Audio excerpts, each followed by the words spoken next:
번째 거는 봤고요. 고려 후기 때 어떤 상황인지를 알 수 있는 시조였다고 보시면 되겠습니다. 이번에는 두 번째 시조, 윤선도의 시조인데 이것도 우리가 다 예전에 배웠던 부분입니다. 만흥이라는 부분의 한 일부를 차지하는 부분이에요. 삼수에 해당합니다. 원래 전체적으로 만흥은 육수에 해당이 되는데 그 중에 세 번째고요. 자연 친화적인 그런 느낌이 강하다.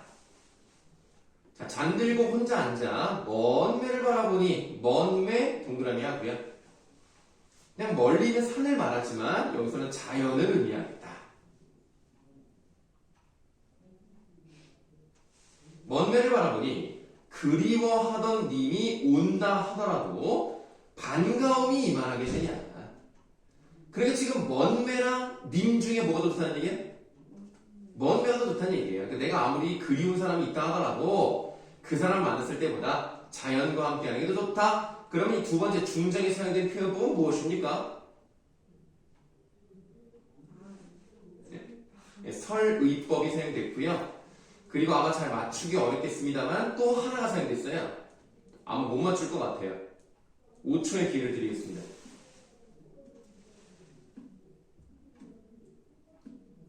네, 역시 어렵죠? 먼 매와 님을 비교했기 때문에 비교법이 사용되었습니다.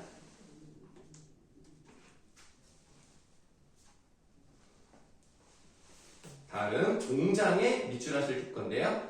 말삼도 우음도 아니어도 여기다 밑줄하는데 말삼은 그냥 말이고요. 우음은 무엇일까요?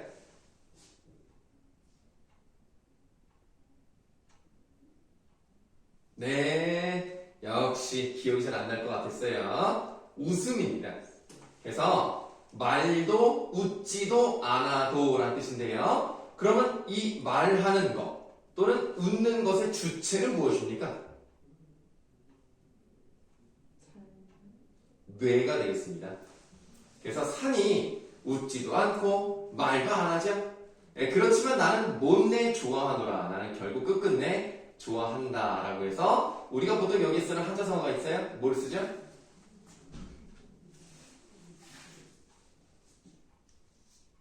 지금 산과 일체감을 가지고 있으니까 무라일체 또는 이제 마음이 통한다고 해서 이심, 전심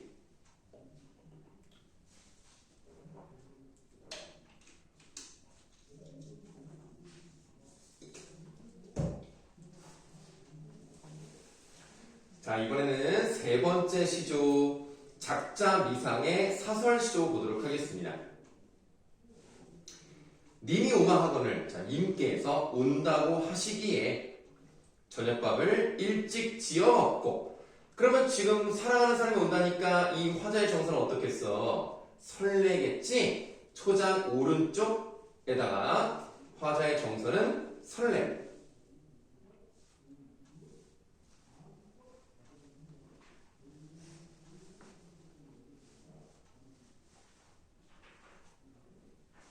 자, 저녁밥을 일찍 지어 먹고 중문 나서 대문 나가. 그럼 이 시적 화자가 어떤 사람인지 정확히 모르겠지만 집이 좀 크네. 좀 잘 살아봐. 중문을 나서 대문 나가 지방 위에 치달아 앉아 문지방 위에 앉아서 이수가익하고 라고 되어 있어요. 이수가익 뜻 오른쪽에 나와 있습니다.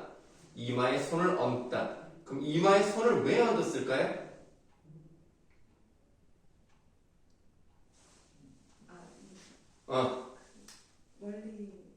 자, 이렇게 보는 거죠. 아, 오시나 안 오시나 이렇게 보는 거죠.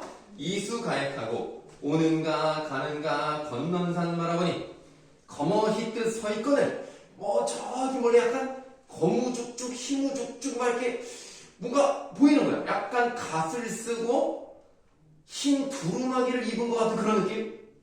있어? 야, 저게 니미로다 라고 생각하죠. 밑줄하겠습니다. 저야 니미로다. 일단 밑줄부터 하고요. 그럼 이제 사랑하는 사람이 저 멀리서 보이니까 뛰어가야 될 거 아니야. 버선을 벗어 품에 품고 라임 잘 맞지 않습니까? 보셔 품에 품고 신벗어 손에 쥐고 곰비님비 곰비님비 앞에 꺽쇠 곰비님비 천방지방 지방천방 이렇게 돼 있단 말이에요. 그러니까 곰비님비 뜻은 나와 있습니다. 엎치락 뒤치락. 천방지방의 뜻은 나와 있지 않습니다만 천방지축 허둥대는 그런 모습을 표현하는 거고요. 지방천방은 이제 거꾸로 그냥 하는 것뿐이니까 큰 의미는 없습니다. 그럼 증대는 뭐예요?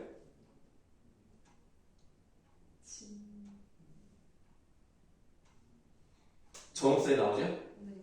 질퍽한 곳, 마른 곳 가리지 말고 워렁충청 건너가셔 하고 이제 겁사를 잡아요. 자, 워렁충청 같은 애들 뭐라 그래요? 네, 음성상징어 뭐 그냥 첨벙첨벙 우당탕탕 요 정도의 의미로 보시면 되겠습니다. 그러면 곰비, 림비, 천방, 지방, 지방, 천방, 워렁충창 이런 식으로 다양한 음성상징어가 사용돼요.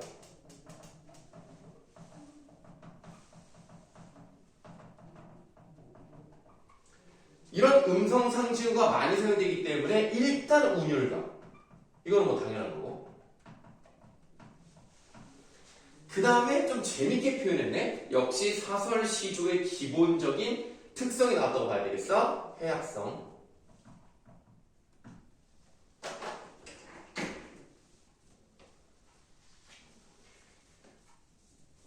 워렁충천 건너가서 정연말 마음속에 있는 말을 하려 하고 견눈으로 흘깃 보니 흘깃 보니 다음에 사선을 2개 거둡시다.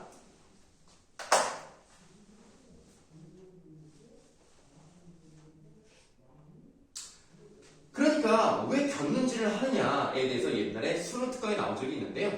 옆으로 째려보는 게 아니고요. 여자 입장에서 남자의 얼굴을 똑바로 쳐다보는 것은 좀 금기시됐기 때문에 약간 옆으로 이렇게 살짝 이렇게 보는 느낌입니다. 째려보는 거 아니에요. 자, 견눈으로 흘깃 보니라고 되어 있죠. 그럼 지금 여기까지는 화자의 정서가 어떻다고 봐야 되느냐? 화자의 정서는 반가움이에요. 우리가 초장은 설렘이었고요. 중장의 많은 부분은 반가움이었다. 그런데 내가 사랑하는 사람인 줄 알고 가봤더니 그게 뭐였던 거야? 상년. 상년이 뭘까요? 네, 장면. 7월 사흥날 갈가벗긴 주출이 3대였던 거야. 아, 속았네. 근데 사실은 주출이 3대가 날 속인 게 아니야. 나 혼자 착각을 한 거지. 그래서 일단 밑줄 살뜰이도 날 속였구나. 이 살뜰이도, 그러니까 다시 말하면 깨알같이 아주 그냥 잘도 날 속였다. 그래서 반어법을 쓰시고. 그럼 사실은 이분께서 오신 게 아닌데 온 것으로 내가 착각을 했으니까 우리 3번째 줄 끝부분에 밑줄 친 부분 있죠. 거기다가 쓰겠습니다.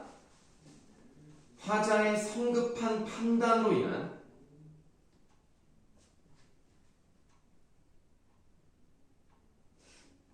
화자의 성급한 판단으로 인한 착각이었던 거예요. 실제로 임은 오지 않았습니다. 나 혼자 그랬던 거예요. 그래서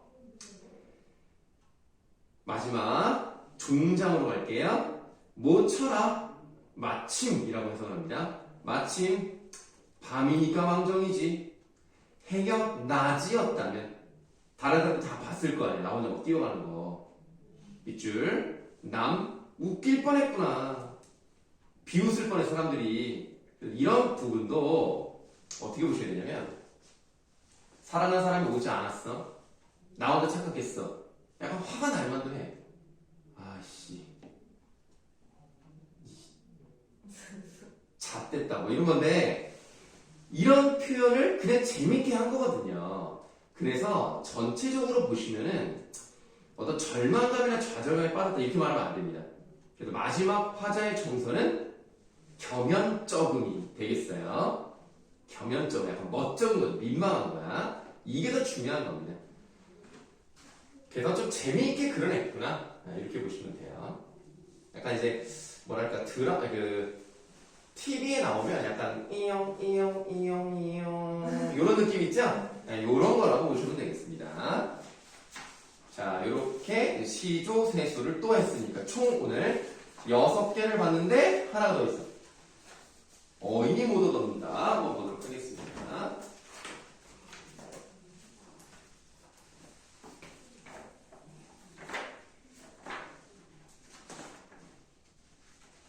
시험 끝나니까 좋아?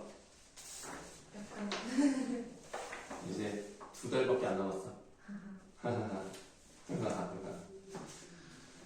자, 어이 못 얻었는가 딱 보니까 작자 미상인데다가 기니까 사설시조네. 지금 우리가 사설시조 방금 하나 배웠고 이번에 또 배우게 됩니다. 일단 기본적으로 사설시조는 재밌어요. 좀 해학적이고 그 다음에 좀 과장도 조금 섞여있는 그런 부분들이 있습니다. 아까 우리가 그 음성상징어를 막 여러 개 나열하는 것을 통해서 운율감 형성할 뿐만 아니라 해학적인 느낌을 줬는데요. 이것도 뭔가를 계속 열거를 해요. 그래서 뭔가 약간 과장된 그런 느낌을 좀 보여주는데요. 어이 못 오는가 라는 것은 누군가 와야 되는데 왜 오지 않느냐라는 얘기니까 아무래도 뭐 사랑하는 사람이 자기를 두고 잘 오지 않는 것 같은 그런 느낌이 드나 봐요. 자, 어이 못 오던가 무슨 일로 못 오던가 너 오는 길에 라고 되어 있어요. 일단 너에다가 동그라미 하시고요. 여기서 말하는 너가 바로 뭐냐? 그리움의 대상. 임이 되겠죠, 임.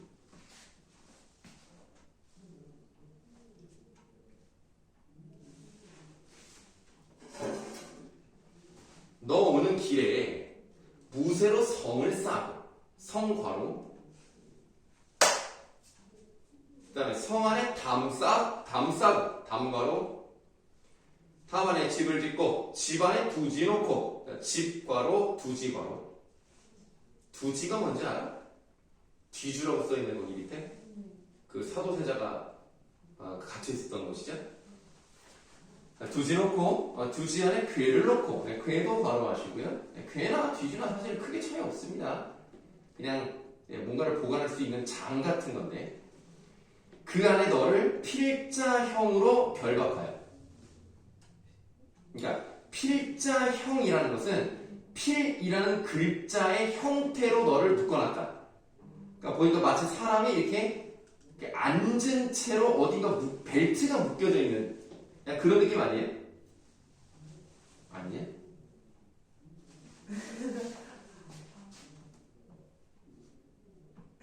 이렇게 약간 필자 같잖아. 그래서 필자 모양으로 너를 결박해서 넣고 쌍배목 걸쇠 5글자 바로 하세요. 다 뜻은 나와 있습니다. 자물쇠 정도로 생각하시고 금거북 좌물쇠 요 6글자 바로 수기수기 뜻 나와 있네요. 깊이 잠갔기에 잠가서 그러냐 너 왜 못 오느냐 이게 얘기입니다. 그럼 지금 우리가 괄호친 부분들이 있는데 이 괄호친 부분들은 어떤 것을 의미합니까? 이것 때문에 못 오잖아요. 그러니까 뭐야? 네, 그렇습니다. 장애물이잖아, 장애물. 괄호친 것들은 이미 오지 못하게 만드는 장애물입니다. 근데 지금 이 사람은 정말 이렇게 장애물이 있어서 못 온다라고 생각하는 건 아니에요. 왜 오지 않을까라고 답답하니까 어떤 상황 설정을 좀 과장되게 하는 겁니다. 성, 담, 집, 두지, 괴, 쌍배목, 걸쇠, 금거북, 좌물쇠 이런 것들 때문에 못 오는 건가? 아니 그것도 아닌데 왜 못 오는 거야? 왜 안 오는 거야? 이런 얘기를 하는 거죠. 그럼 중장 부분에 사용된 표현법은 일단 과장법이 사용되어 있어요. 이렇게 될 수가 없죠. 그 다음에 연쇄법이 사용되어 있습니다. 꼬리에 꼬리를 물고 가죠. 그리고 연쇄법이랑 또 이제 비슷한 느낌으로 물려가지만 열거법이 사용되었다라고도 볼 수 있겠습니다. 역시 사설시조를 하는 것은 과장된 표현과 길게 늘려놓는 그런 표현 방식이 많이 사용된다는 것을 다시 한번 확인해 볼 수가 있어요. 그 다음에 중요하게 나왔는데 한 해도 12달이요 라고 되어 있어요. 1년은 12개월입니다. 한 달은 30날이에요. 30날. 이렇게 구체적인 수치가 나왔다는 얘기는 그리움의 감정이 깊다는 뜻으로 봐야 되겠어요. 그래서 한 해도 12달이요, 한 달도 30날인데 나를 보러 올 하루가 없느냐. 오지 않으니까 원망스러운 거죠. 그래서 마지막 중장 부분에 쓸게요. 오지 않는 임에 대한 원망, 오지 않는 임에 대한 원망, 그리고 안타까움.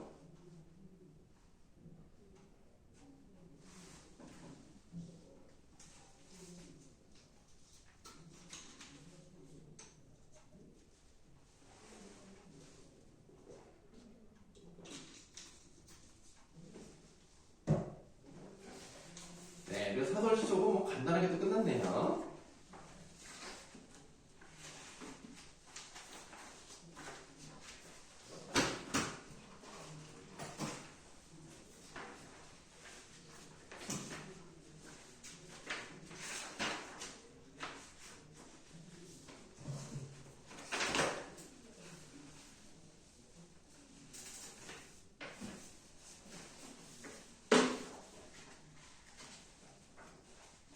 어디 갔지?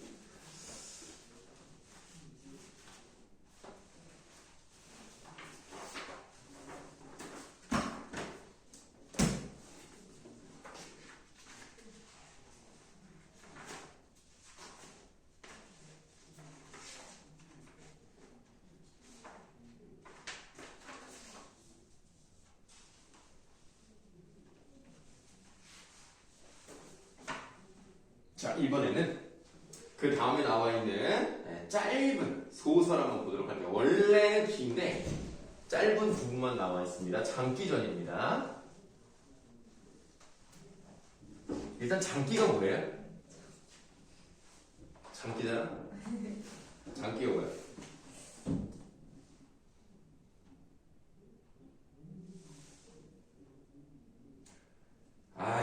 알겠습니다. 장기는 수컷 꿩을 말합니다. 그럼 암컷 꿩은 뭐라고 할까요? 까투리라고 하죠. 장기전은 일단 주인공이 장기는 맞습니다만 이 당시 요 소설은요 일단은 동물이 나왔기 때문에 우화소설이에요. 우화소설이라 하면 동물을 주인공으로 하지만 사실은 사람에 대한 교훈을 주기 위한 그런 글이라고 볼 수가 있겠죠. 그리고 뭐 이건 그렇게 중요하지 않습니다만은 한글로 쓰여진 국문소설입니다. 이제 중요한 것은 원래 장기전은 소설이 되기 전에 뭐였을까요? 네? 뭐라고요? 장기전은 소설이잖아요. 소설이 되기 전에는 뭐였을 거 같냐고. 어떤 갈래에서 이 소설로 정착이 됐을까요? 맞아요. 그래서 판소리의 소설이라고 합니다. 원래는 판소리였어요. 그러니까 아무래도 이 소설에도 어떤 점이 느껴지겠어요? 운율 형성 같은 게 좀 잘 돼 있는 부분들이 종종 있겠죠. 물론 이건 너무나 짧기 때문에 그런 부분을 좀 찾기가 어려울 수 있습니다만 전체적으로 보시면 운율 형성되는 부분이 많습니다. 내용을 먼저 본 다음에 정리해서 한번 써보도록 할게요. 장기전입니다. 우리가 이제 옛날에는 그 동물을 사냥하기 위해서 덫을 많이 놨단 말이에요. 자, 이 꿩을 잡기 위해서 콩 같은 거를 이제 그 꿩이 좋아하니까 콩을 넣고 거기 덫을 이렇게 해놓습니다. 그럼 이제 콩을 딱 쪼는 순간 그래서 여기 목이 팍 잡혀서 죽는 그런 내용이 나올 건데 까투리는 말려요. 이거 먹으면 위험하다. 이거 먹으면 안 된다. 장기는 배고프기도 하고 콩도 맛있어 보이는데 한번 먹으면 어따 설마 무슨 일이 있겠느냐 뭐 이런 얘기입니다. 장기라는 놈이 하는 말이 밑줄 그 공 소담하다 하늘이 주신 복을 내 어리마하다 하리 내 복이니 먹어보자 라고 합니다. 소담하다는 얘기는 좀 먹음직스럽다 정도의 의미로 생각하시면 되겠어요. 자, 그러면 장기는 여차하면 죽을 수 있겠네. 얘는 지금 어떠냐? 조심성이 없어. 그리고 빨리 먹고 싶잖아. 성급해. 신중해야 되잖아. 이거 한 방이면 그냥 목숨이 왔다 갔다 하는데 콩을 먹을 욕심 때문에 내가 조심성이 없어졌어. 근데 까투리는 이제 반대입니다. 까투리 하는 말이 아직 꺽쇠. 아직 그 콩 먹지 마소. 눈 위에 사람 발자국이 있으니 수상한 자치로다. 다시금 살펴보니 입으로 훌훌 불고 피로 싹싹 쓴 자취 심히 고이하네. 제발 덕분 그 콩 먹지 마소. 한번 닫아보세요. 뭔가 사냥꾼이 와 있는 것 같은 느낌. 너무 콩이 깨끗해. 아, 이상하다.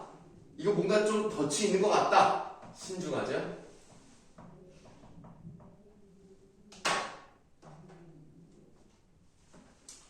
그랬더니 장기란 놈 하는 말이 네 말이 미련하다. 네 말이 앞에 꺽쇠.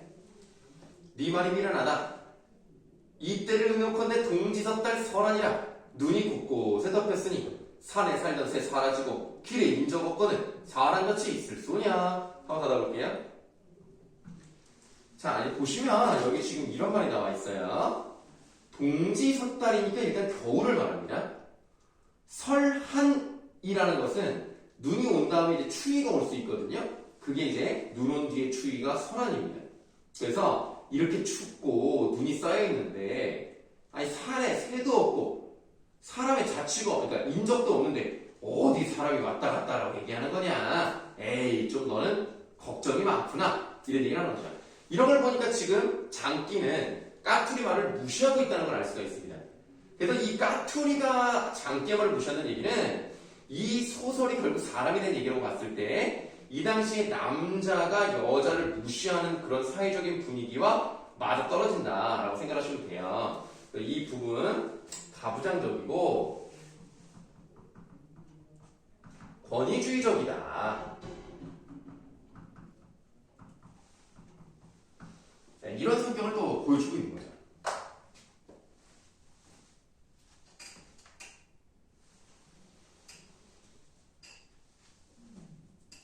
자, 그랬더니 까투리가 하는 말이 사기는 그럴할 듯한 여기서 말하는 사기는 어떤 일이 되어가는 조건?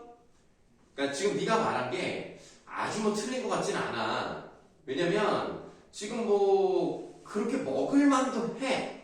하지만 간밤에 내가 꿈을 꿨는데 대불기하온지라 자량처사 아시오. 이렇게 어려운 말이 나와. 자량처사는 그냥 써보도록 할게요.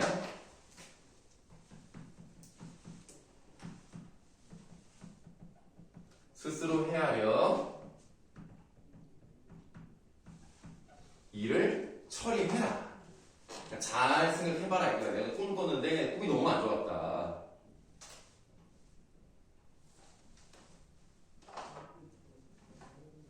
그럼 이제 까투리가 꿈 얘기를 하니까 자기도 그러면은 꿈 얘기를 해야 반대 근거를 제시할 수 있잖아요.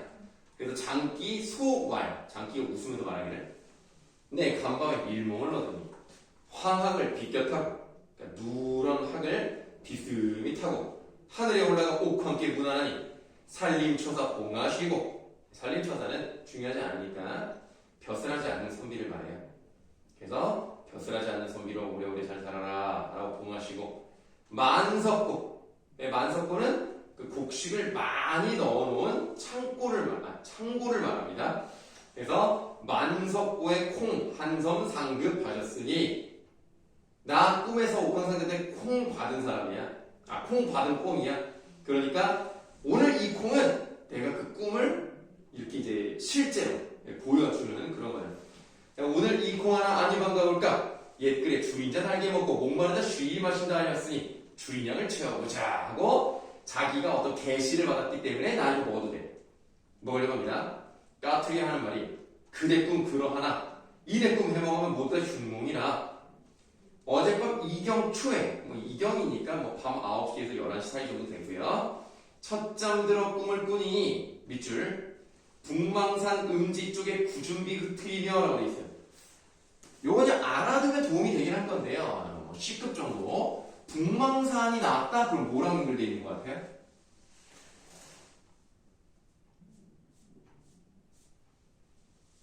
네, 그렇습니다. 중국에 있는 산인데요. 이 북망산에는 묘지가 많습니다. 그래서 우리가 우리나라 말에도 뭐 북망산천 이런 말이 나오잖아? 그러면 죽음이랑 관련되어 있는 거야. 무덤이라든가.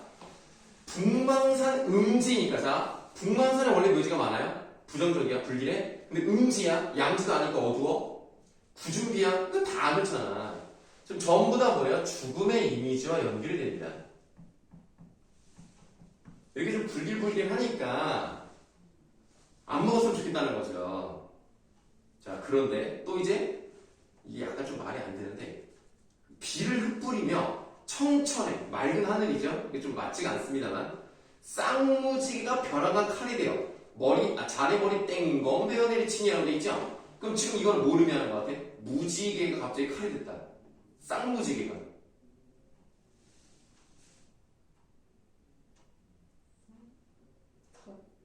덫을 말하는 거죠. 덫이 보통 이렇게 둥글게 이렇게 생겼잖아. 이렇게 하니까 쌍무지개가 갑자기 이렇게 내리친다는 거죠. 그래서 청천에 쌍무지개 벼랑한 칼이 되어 자네 머리 땡검 베어 내리치니 그대 죽을 흉몽이라 제발 그 콩 먹지 마소. 근데 먹을까 안 먹을까? 먹죠. 자, 밑에 전체 줄거리가 있어요. 두 번째 줄까지 뭐 수록 부분을 지금 우리가 읽은 거고요. 그 다음 결국 장기는 콩을 먹다 덫어버려 죽는다. 장기의 장례식을 찾은 묻새들은 까투리에게 수작을 부려. 아이고 남편 죽자마자 야 나랑 결혼하자. 근데 진짜 까투리는 호랑이 장기에게 개가를 해요. 개가 이제 재혼을 했다는 얘기죠. 재혼한 부부를 아들 딸을 혼인시키고 아이고 잘 사네. 명산대천을 구경하다 물에 들어가 조개가 나옵니다. 갑자기 정말 어떻게 전개될지 모르는 갑자기 조개가 왜 됐을까? 진화론이 꼭 역진화가 역진화? 보통 조개류 쪽에서 이렇게 이쪽으로 가는 거 아닌가? 어떻게 뻥 쪽에서 조개가 되지? 정말 신기한 그런 내용입니다. 뭐 어쨌든 지금 이 내용을 보시면은 한마디로 남자를 비판하는 내용입니다. 그리고 여성도 자기 스스로 하고 싶은 거를 할 수 있다. 올바른 말이라면 따박따박 할 수도 있는 것이고 그 당시에 원래 재혼하는 것을 좀 부정적으로 봤잖아요. 그러나 잘 살고 이런 것들을 보니까 이 글의 성격이 어떤지를 좀 짐작을 해볼 수가 있겠어요. 자, 이 글의 성격을 한번 써보도록 할게요. 현실, 비판적입니다. 그리고 장기와 같은 남성 위주의 그런 사회적 분위기 또는 그런 남성을 이제 풍자하면서 재미를 끌고 오기 때문에 해학적이다.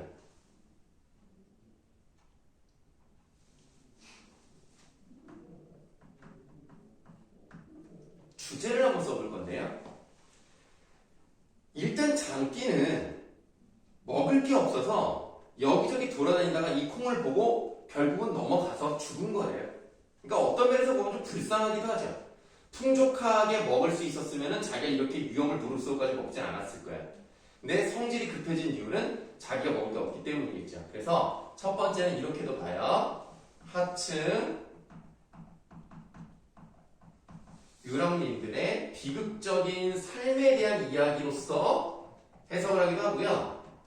그러나 역시 중요한 것은 이 당시의 봉건적인 인습, 그러니까 인습이라는 것은 예로부터 전해져 내려왔지만 가치가 있지 않은 것들, 그런 것들을 그대로 따라가는 것을 인습이라고 합니다.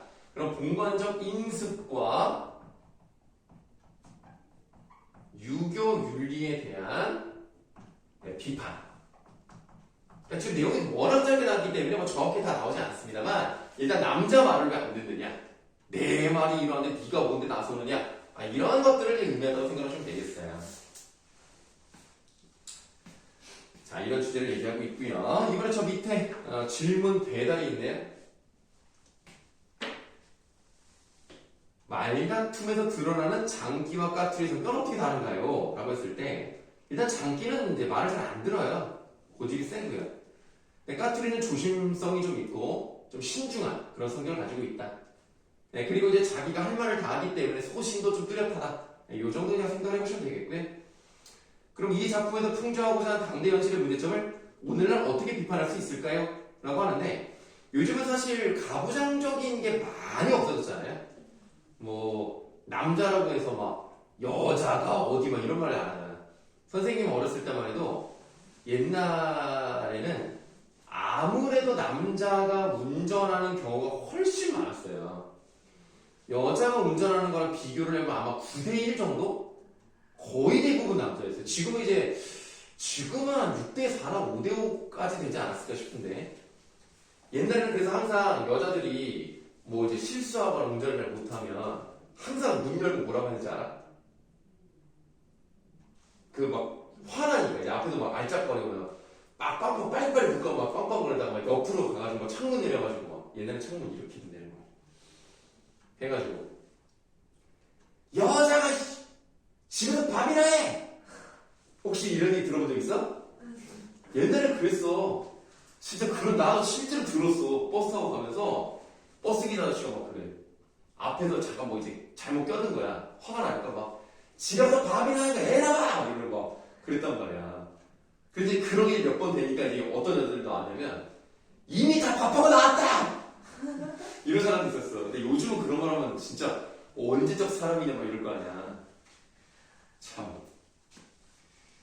그 옛날에는 이제 그랬는데 지금 이제 많이 이제 그런 건 없어지니까 사실 지금 막 뭐 가부장적인 뭐 그런 것을 비판할 일은 이제 거의 없잖아요.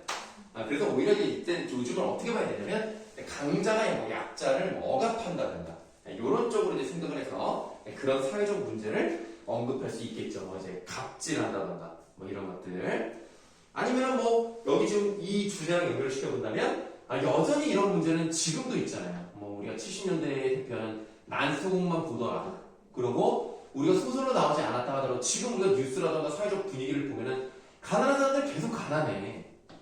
이게 참 어려운 거야. 이 가난을 끊는다는 게 어렵죠. 그런 것들에 대한 이야기라고도 뭐 이제 봐도 되겠고요. 그래서 같은 글이지만 고전이라는 것은 요즘 상황에 맞게 해석을 해볼 수 있겠구나 이렇게 보시면 되겠습니다.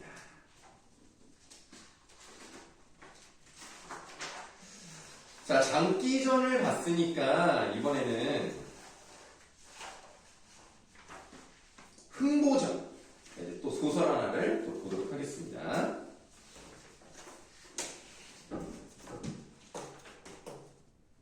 혹시 지금 몇 분이죠? 45분 됐나? 104분. 조금만 더 하고 가도록 합시다.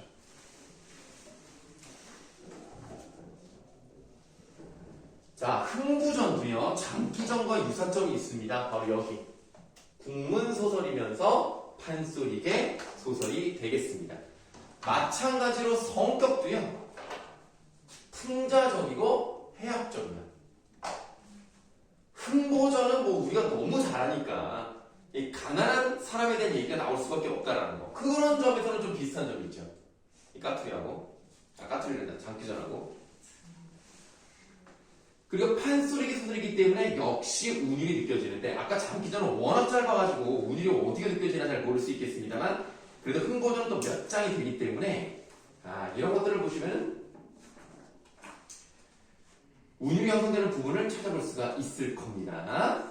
그런데 우리가 흥보전의 표면적인 주제는 아무래도 형제간의 우애 뭐 이런 걸 말할 수 있는 거죠. 그래서 결국에는 놀부가 마음을 이제 돌이키고 착한 흥부와 잘 살게 되었다. 뭐 이런 거 아닙니까? 이제 권선징악 같은 것도 나오는 거죠. 근데 실제로 흥보는 신분이 뭐였는지 알아요?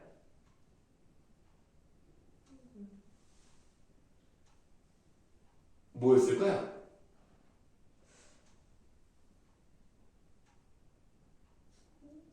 양반이었어요. 몰락한 양반입니다. 당연히 놀부도 양반이죠. 같은 집안이니까. 양반인데 몰락해서 가난해진 사람을 의미합니다. 근데 우리가 이제 뭘 아셔야 되냐면 그럼 놀부도 당연히 양반 집일 거 아니고 어제 동생만 양반이고 형은 양반이 아닐 수는 없잖아요.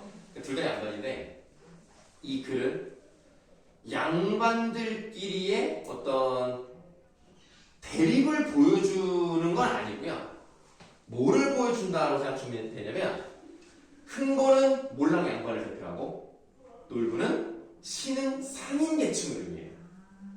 그래서 이 둘 사이의 갈등, 대립 이런 것들을 이제 형제로 나타내는 것뿐이지 실제로 어떻게 신분이 다를 수는 없으니까. 그래서 이제 놀부는 그런 걸 의미하기 때문에 요즘은 놀부를 긍정적으로 보는 관점도 있어요. 노력의 그 아이콘. 어떻게 그러니까 성품이 나쁜 건 맞는데 시대가 흘러가는 그 흐름, 트렌드를 확인하고 그래서 돈을 많이 벌게 되는 그런 자본주의적인 성격을 가지고 있다는 점에서 놀부를 긍정적으로 보는 경향도 있습니다. 뭐 또 틀린 말은 아니라고 생각을 하고요. 그래서 우리는 당연히 고등학생이기 때문에 뭐 형제간의 우애 이런 거는 초등학생이라 하는 거지. 권선징악도 이제는 뭐 재미가 없는 것이고 그런 것도 너무나 당연한 것이고 몰랑 양반과 신흥 부노 또는 신흥 상인계층 이러한 사람들 사이에 갈등이 있었다라고 생각하시면 되겠습니다. 결국 이 글은요 조선 후기에 사회생이라든가 세태 이런 것들을 잘 드러내주는 소설이라는 점에서 의미가 있고요. 그 다음에 판소리에서 왔기 때문에 판소리는 기본적으로 누구를 대상으로 불렀어요? 서민들을 대상으로 불렀죠. 그럼에도 불구하고 흥보는 역시 양반 출신이기 때문에 아무래도 이 글은 판소리의 영향을 받았으므로 양반과 서민의 언어가 혼재해 있다라는 거 정도 하나 기억해 두시면 좋겠습니다. 이게 예전에 우리가 이제 한참 전에 배우긴 했는데 봉산탈출 배운 거 기억나냐? 그 봉산탈출도 그 향유 대상이 누구였죠?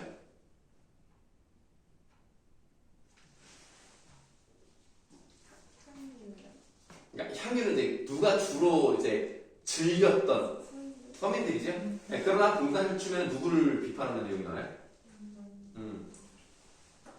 그러다 보니까 거기서도 마찬가지로 양반과 서민의 언어가 혼재되어 있다.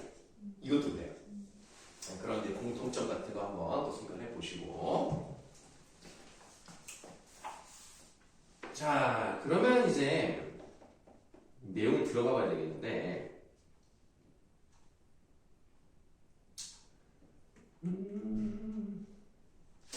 판소리 소설의 특징까지만 오늘 하고 마무리 짓도록 하겠습니다.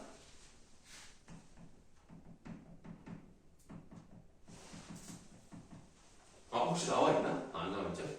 네.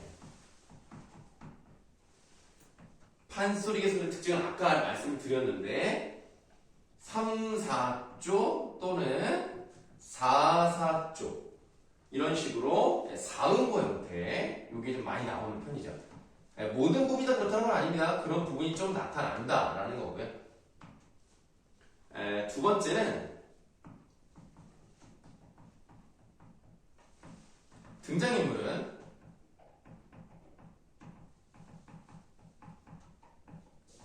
비범한 인물이 아니에요.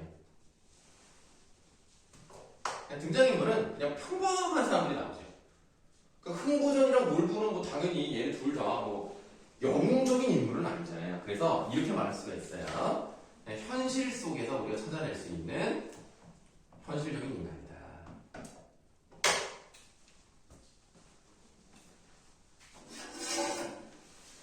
원래 이제 하나를 더 써야 하는데 이제 그거는 우리가 아까 말씀드렸던 부분에 나타나 있기 때문에 아무래도 일상 같은 게 많이 나오게 되겠죠. 서민들의 그런 용어가 나와야 되니까 뭐 아무래도 뭐 속어, 방언 뭐 이런 게 많이 나오겠죠. 그런 특성까지 다 말씀드렸기 때문에 판소리 기술에 대해서 이제 정리를 좀 했다라고 보시면 되겠고, 그럼 다음 시간에 흥보전 들어가면서 내용 한번 배워보도록 하겠습니다. 오늘은 여기까지 하고요. 오늘은 이제 첫 시간이니까 아까 말씀드린 것처럼 숙제는 없습니다. 다음 주부터 독서, 지문 숙제가 나오겠습니다.